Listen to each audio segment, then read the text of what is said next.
প্রিয় শিক্ষার্থীবৃন্দ, আজকের অনলাইন ক্লাসে তোমাদেরকে স্বাগতম। আমি মোহাম্মদ হারুনুর রশিদ, প্রভাষক হিসাব বিজ্ঞান, বান্দরবান ক্যান্টনমেন্ট পাবলিক স্কুল ও কলেজ। পাঠ পরিচিতি। বিষয় হিসাব বিজ্ঞান, শ্রেণী একাদশ দ্বাদশ, অধ্যায় অষ্টম, দ্বিতীয় পত্র। পাঠ শিরোনাম মজুদ পণ্যের হিসাব সংরক্ষণ। আজকে আমরা যে উদ্দীপকটা সমাধান করব সেই উদ্দীপকটা একটু দেখে নেই। জনাব রাজীব লিমিটেডের 2013 সালের জুন মাসের লেনদেনগুলো নিম্নরূপ। জুন 1, প্রারম্ভিক জাত 200 একক প্রতি একক 10 টাকা করে। জুন 7, ক্রয় 400 একক প্রতি একক 11 টাকা করে। জুন 10, ক্রয় 500 একক প্রতি একক 11 টাকা 50 পয়সা করে। জুন 15, বিক্রয় 1000 একক প্রতি একক 12 টাকা করে। জুন 25, ক্রয় 500 একক প্রতি একক 11.70 টাকা করে। জুন 30, বিক্রয় 300 একক প্রতি একক 12.50 টাকা করে। প্রশ্ন ক, মোট ক্রয়ের পরিমাণ নির্ণয় করো। প্রশ্ন খ, ফিফু পদ্ধতিতে মাল খতিয়ান প্রস্তুত করো। প্রশ্ন গ, লিফু পদ্ধতিতে 15 ও 30 জুন তারিখের বিক্রিত পণ্যের ব্যয় নিরূপণ করো।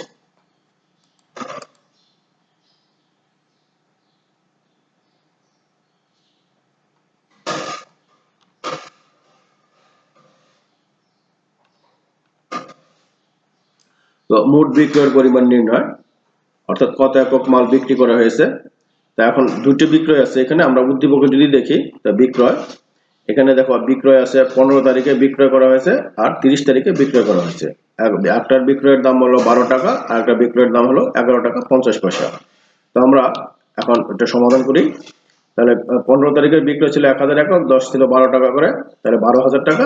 আর 30 তারিখের বিক্রয় ছিল 300 একক, 10 ছিল 12 টাকা 50 পয়সা করে, তাই 3750 টাকা। দুটি যোগ করলে হবে 15,750 টাকা, আর একক হবে 1300, অর্থাৎ 1300 একক পণ্য বিক্রি করা হয়েছে, যার বিক্রয় মূল্য 15,750 টাকা।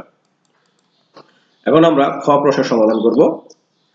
এখানে ফিফু পদ্ধতিতে মাল খতিয়ান তৈরি করতে বলা হয়েছে। ফিফু পদ্ধতি আমরা জানি, ফিফু পদ্ধতিতে মাল খতিয়ান হলো ফার্স্ট ইন ফার্স্ট আউট, অর্থাৎ যে মালটা আগে আসবে সেই মালটা আগে ইস্যু করা হবে বা বিতরণ করা হবে। তো আমরা এখানে একটা সফটওয়্যার দেখতে পাচ্ছি। তাই প্রথমে আমরা যেটা নিয়ে নিব 2014 সালের 1 জুন, প্রারম্ভিক মজুদ 200 একক 10 টাকা করে 2000 টাকা। এরপর আছে 7 তারিখে ক্রয় 400 একক 11 টাকা করে 4400 টাকা।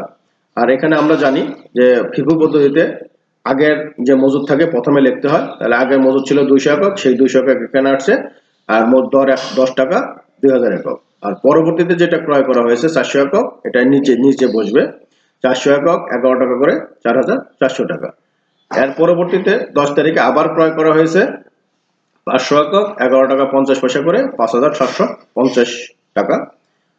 তো আগের নিয়মেই আগের যেটা প্রথমে বসে গেছে, এরপরে নতুন করে যে পণ্যটা ক্রয় করা হয়েছে এটা তার নিচে বসবে 500 একক 11 টাকা 50 পয়সা করে 5750 টাকা। এরপর 15 তারিখ বিক্রয়। বিক্রয়টা যেহেতু এখানে 1000 একক পণ্য বিক্রি করা হয়েছে, তা আমাদের প্রথম 1000 একক একসাথে ছিল না।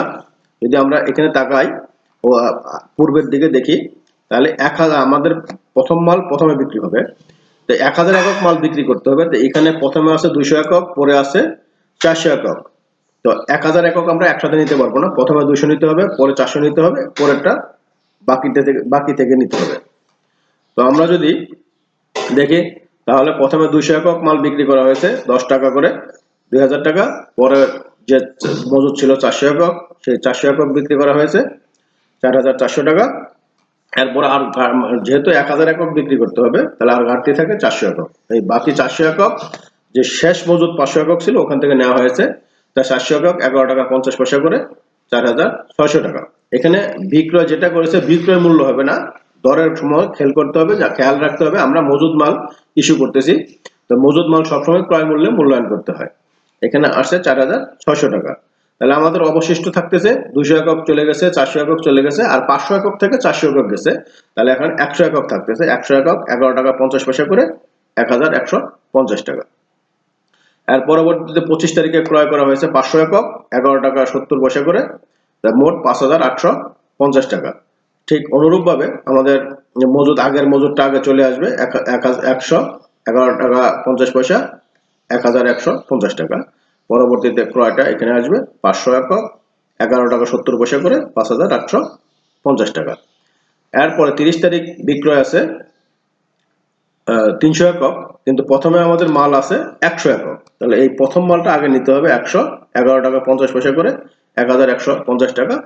বাকি এই 500 থেকে নিতে হবে 200 একক। 11 টাকা দাম, যেহেতু 11 টাকা 70 পয়সা, তাই 11 টাকা 70 পয়সা, আর মোট দাম 2340 টাকা। আর আমাদের অবশিষ্ট থাকতেছে 500 একক থেকে 200 একক বাদ দিলে 300 একক, 11 টাকা 70 পয়সা করে, 3510 টাকা। তাহলে এখন আমরা এটার সমাপনী মজুদ, অর্থাৎ মোট লাস্ট মজুদ আমাদের থাকতেছে 300 একক আর 3510 টাকা। এভাবে আমাদের ফিফো পদ্ধতিতে মাল খতিয়ান প্রস্তুত করতে হবে। এখন আমরা গ প্রশ্নের সমাধান করব, বিক্রিত পণ্যের ব্যয় নির্ণয়। তাহলে জুন 15 তারিখে বিক্রিত পণ্যের ব্যয়, অর্থাৎ যে মালটা আমরা বিক্রি করছি সেটার ব্যয় 500 একক 11 টাকা 50 পয়সা করে, আর 400 একক 11 টাকা করে, এবং 100 একক 10 টাকা করে।